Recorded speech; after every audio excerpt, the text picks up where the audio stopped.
Hello and welcome to the Craft Beer Corner. For today's beer review, we've got a really fun one. We're jumping back into a New Year's release of a beer that a brewer releases multiple years. And we're jumping into a brewer that it's been quite a while since I've reviewed, and they're one of my absolute favorites, particularly for this style, and that is the venerable Hubbard's Cave. This is the 2021 release of their Imperial Stout El Zacaton.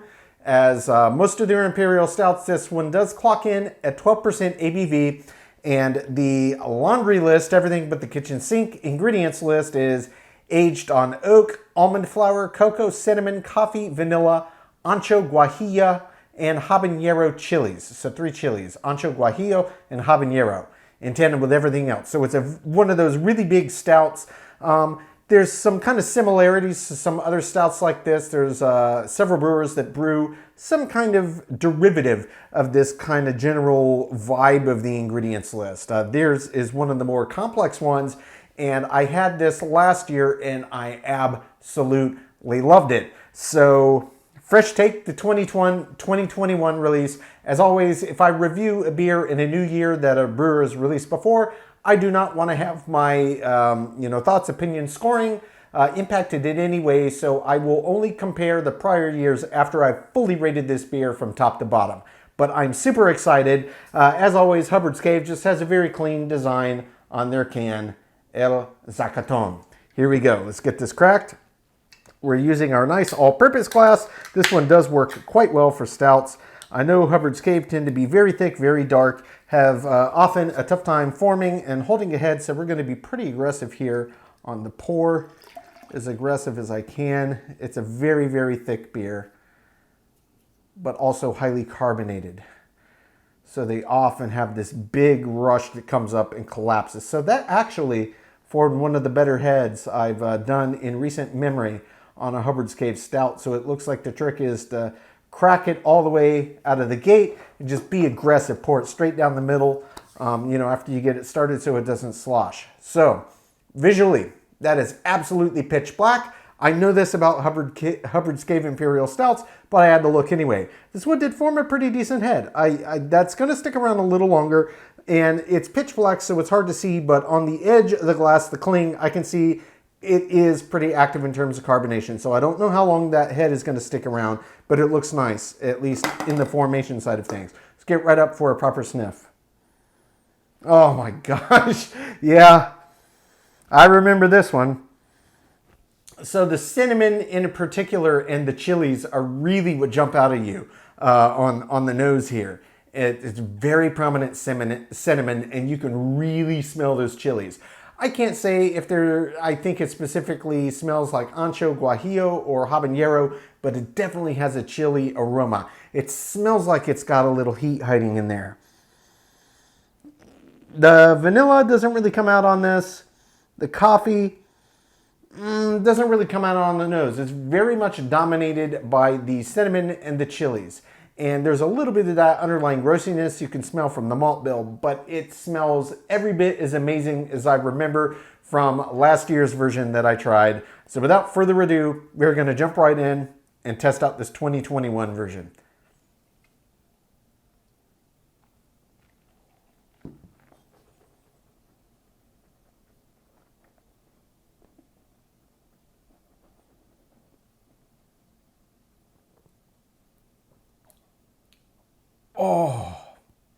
Oh man. Oh, that is transcendently delicious. Unbelievably good. Unbelievably good beer. Oh my gosh. It's every bit as good as I remember. Possibly more, it's been so long. God, that is such a good stout. That is such a good stout. This is world class. Hubbard's Cave, for my money, is one of the absolute stout masters, and this one, unbelievable. Their combination of ingredients that they throw at this beer, absolutely phenomenal. I mean, everything works together. And everything that they added in this beer, more or less, with a few exceptions we'll talk about, does indeed have its own voice. So it's not just throwing in all these ingredients to say, hey, look at this long list of ingredients we added. No, they all serve a purpose and they all work in this beer. Absolutely delicious. So, before we talk about the flavor profile, we'll talk about the texture. The body is huge. It's a huge, big 12% Imperial Stout. It feels like it. It's a heavy body. Maybe you would expect that. Maybe it's heavier than you would expect, but it's almost oppressively heavy. It is thick and heavy. Mouthfeel, extremely resistant. Very, very viscous. This is one of the more syrupy beers in terms of texture. Just the level of resistance and viscosity is off the charts. This is a huge beer and it feels like it.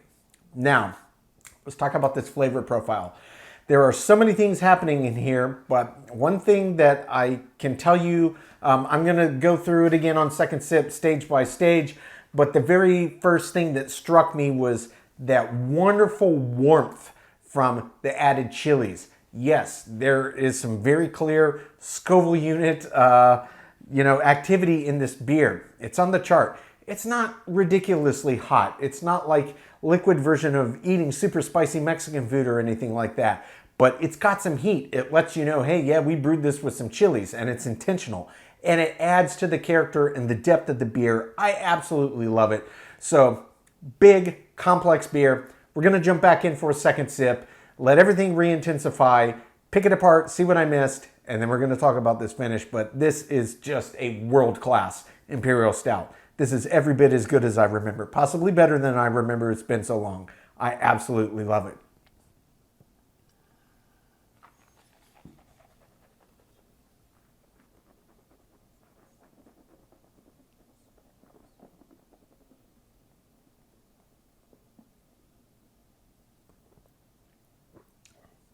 Oh.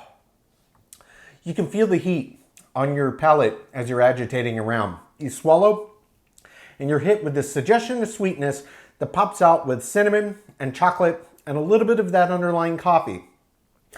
And it's this big, woof, nice little hold the torch under your feet and then slowly back down, and then it gets to a really manageable level, but it doesn't let go. It maintains at this low intensity, just this, it's simmering is where it is.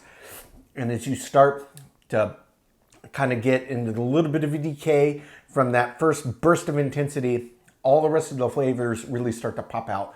The vanilla really pops through around the 5-6 second mark, and it binds quite well with both the coffee that's added in this beer and also to the cinnamon. The cinnamon is indeed very prominent on the flavor profile, just as it is in the aroma, and I absolutely love it. Cinnamon is one of my favorite ingredients of any ingredient there is.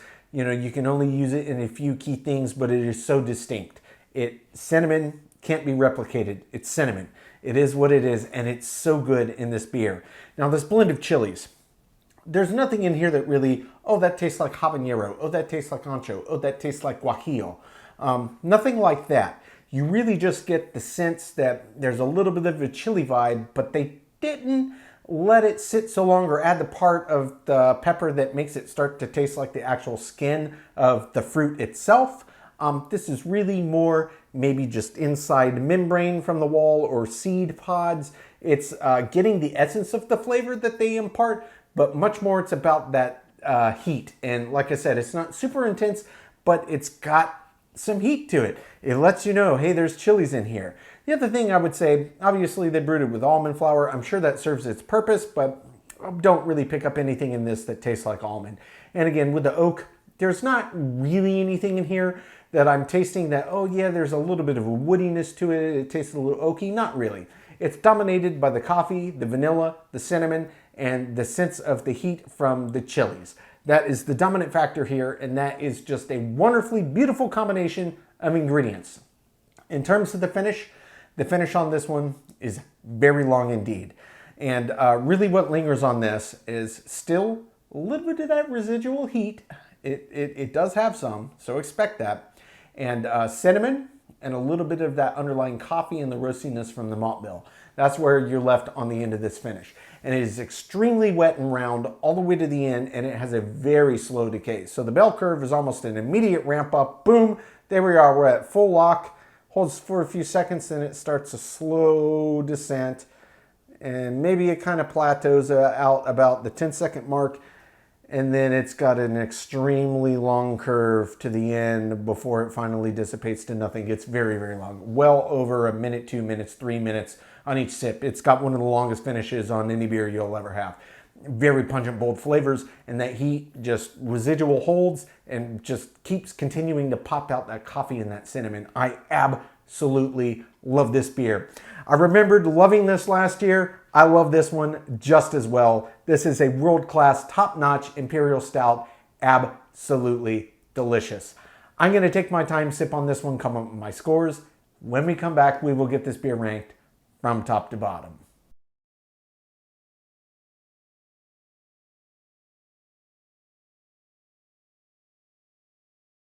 All right, now that we've gotten to enjoy this beer, we're going to get it ranked. This was Hubbard's Caves El Zacaton, an Imperial Stout clocking in at 12%, brewed with oak almond flour, cocoa, cinnamon, coffee, vanilla, ancho chilies, guajillo chilies, and habañeros. Hubbard's Cave is based in Niles, Illinois. So this was the 2021 release. I had the 2020 release last year. I remember I absolutely loved it. I did not look at last year's scores. Indeed, I'm not even going to rehash those because it really doesn't matter. I didn't want to influence opinion. So I just ranked this in all categories based on what I experienced for this year. But what I can tell you is this got nearly a perfect score. There was only one category where it didn't get perfect 10 out of 10, and that was in the head and retention. Honestly, this did way better than most Hubbard's Cave Stouts. They're so thick and active in terms of carbonation. Normally their head has a really hard time forming, and then if it does, it dissipates very, very quickly. This one bucked that trend. It was definitely above average head and retention, got a 7 out of 10, and perfect 10 out of 10 in all remaining categories, which does bring the total score on Hubbard's Caves El Zacaton to a 97 out of 100. Guys, this one, I remembered I loved it last year. If anything, I think it's gotten even better. You know, maybe they tweaked something, maybe they just have produced the volume, they've got their system perfected, but it is absolutely top tier. This is a similar kind of shtick to several other stouts, Imperials in particular, that are out in the marketplace. A lot of them are barrel aged, but this combination of cinnamon, vanilla, cocoa or cacao nibs, and various chilies, Hubbard's Cave, for my money, is one of the tightest. Just the balance on it is absolutely fantastic. And the combination of flavors just makes for an absolutely incredible beer, let alone the aroma. But this is top tier. I would recommend this to any fan of big, flavorful beers or stouts in general. Absolutely one to not be missed. Folks, that's today's review. As always, I do sincerely appreciate you tuning in today. Please don't forget to like, comment, and subscribe. And if you want to stay in the loop when our videos go live, just hit that bell icon. It's right next to the subscribe button. Until next time, keep it beer, keep it craft. We'll see you on the next one. Cheers.